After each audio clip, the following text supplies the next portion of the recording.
Whether it's watching your favorite TV show after a frustrating day at work, hitting the gym to take a break from studying, or going on a vacation to get away from it all, everyone requires some kind of escape from time to time. These escapes evidently serve a constructive purpose because we can't focus on problems 24/7, otherwise we'd go insane.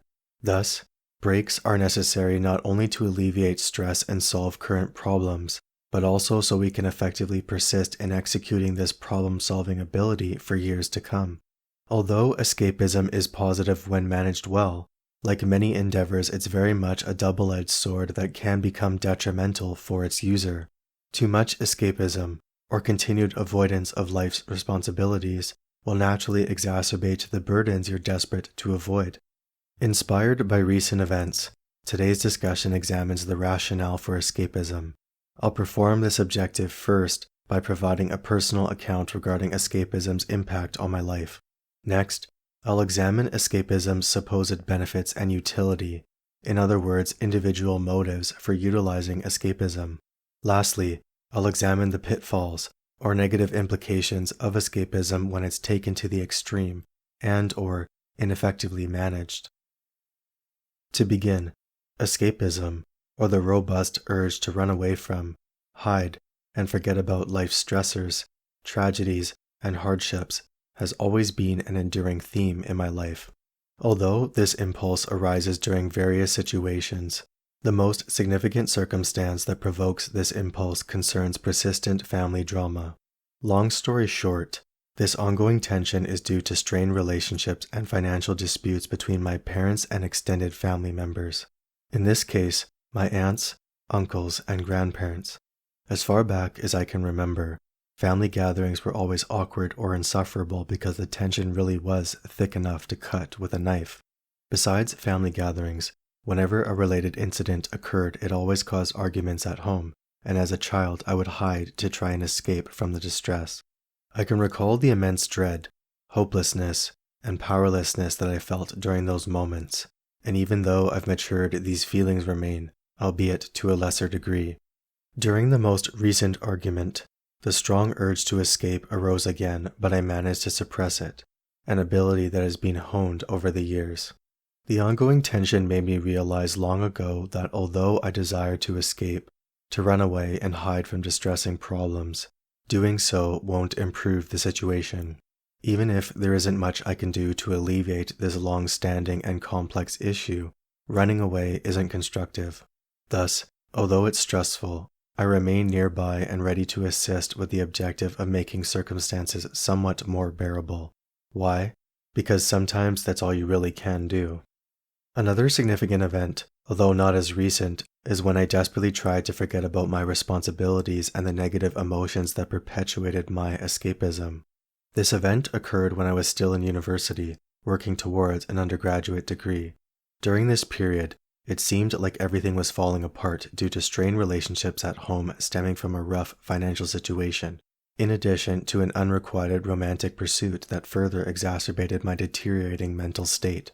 The result from all this was poor academic performance during that semester, lost interest in activities I typically enjoyed, and increased seclusion, more so than usual. I managed to emerge from this rock-bottom period eventually, but not without expending great effort to correct the mistakes from my out-of-control escapism. This experience ultimately cemented the lesson that running away from problems doesn't make them disappear.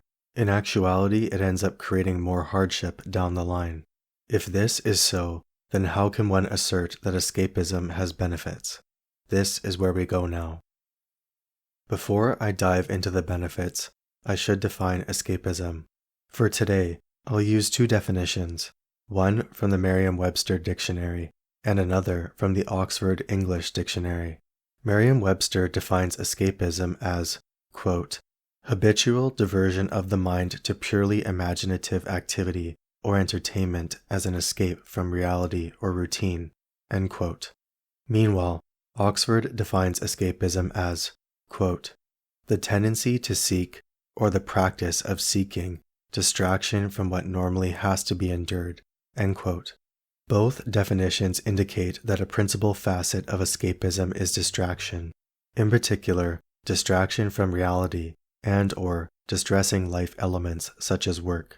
Indeed, we require distraction or respite from difficulties because most problems aren't immediately resolved.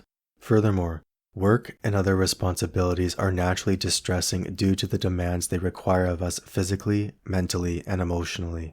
Our worrying regarding these tasks, especially when they threaten to overwhelm us, also introduces another element of pain or trauma that we must contend with.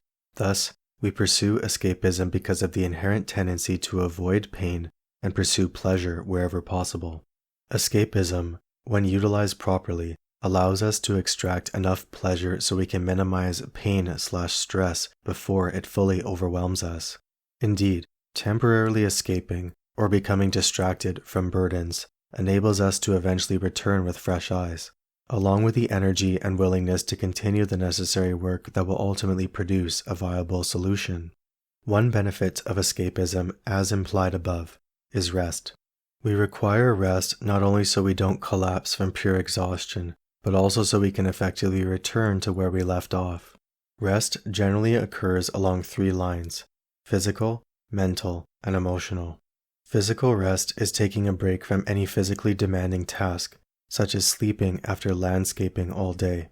Mental rest, meanwhile, is taking a break from studying or any other mentally challenging task by going for a walk, for example. Emotional rest occurs by distracting yourself from thinking about a troubling concern. Continually pondering about an issue, unsurprisingly, tends to perpetuate any negative emotions that arise within you, such as anger or sadness. Thus, taking your mind off the situation will also enable your emotions to rest, to some degree anyway. Types of rest aside, sleep is the most obvious form of rest and escapism. Getting a truly restful sleep is certainly hard to come by, and no matter how effectively we sleep, we evidently realize its necessity. Another benefit of escapism is temporary forgetfulness of problems, stressors, and burdens. This is a distinct classification because although resting, or taking a break from problems by resting, is already listed, it doesn't always occur simultaneously with the desire to forget. For example, if I hit the gym to take a break from studying or to distract myself from a personal problem, I'm not resting in the typical sense of doing nothing, such as sleeping or lying down and momentarily resting my eyes. I'm still expending energy through physical exertion and therefore not fully resting in the typical sense. My goal in this case is to temporarily forget about or be temporarily distracted from some other task. Although I'm resting my mental and emotional faculties, I still require some cognition to lift weights effectively and not injure myself in the process.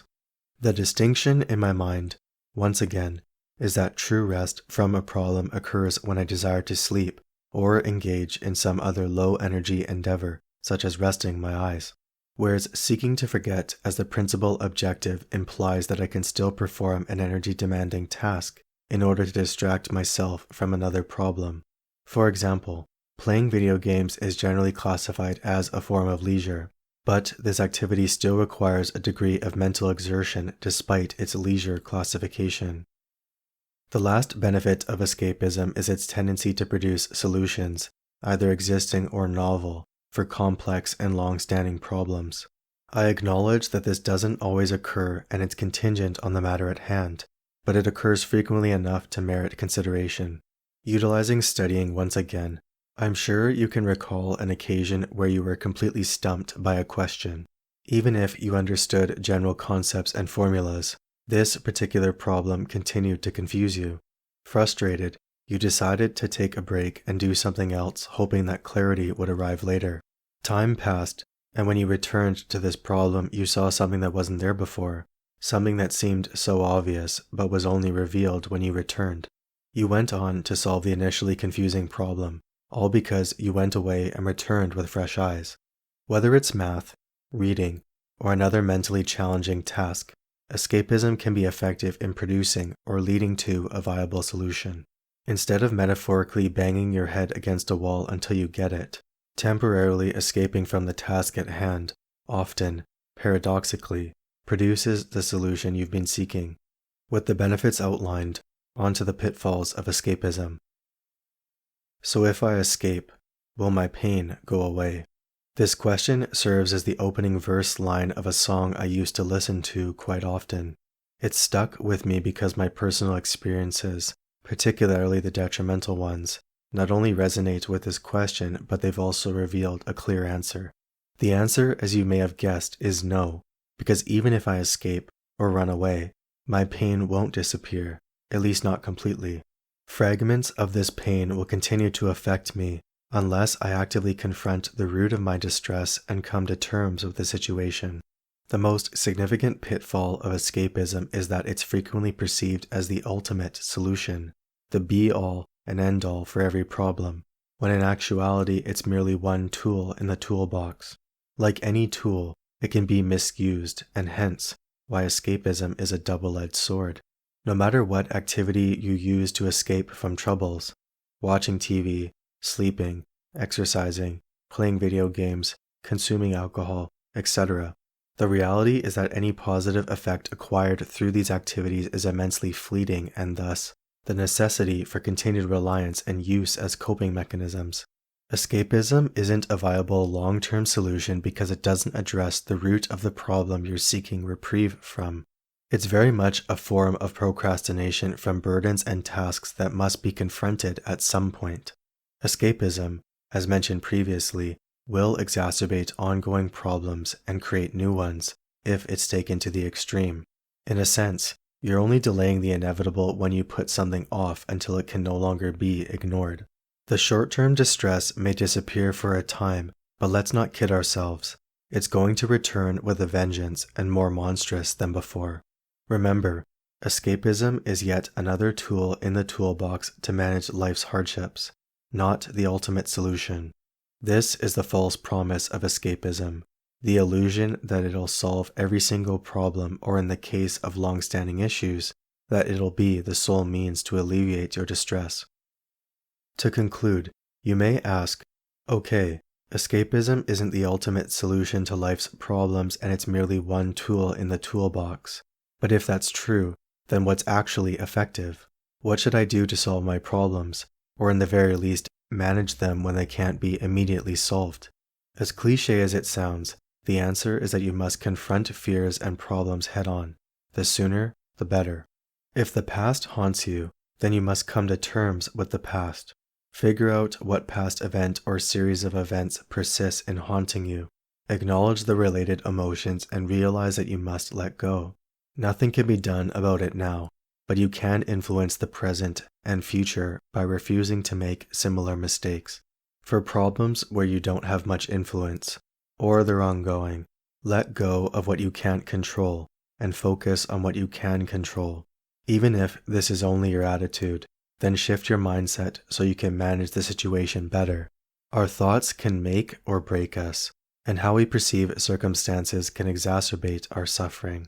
Finally, utilizing escapism is necessary because we need to escape from time to time, physically, mentally, and emotionally.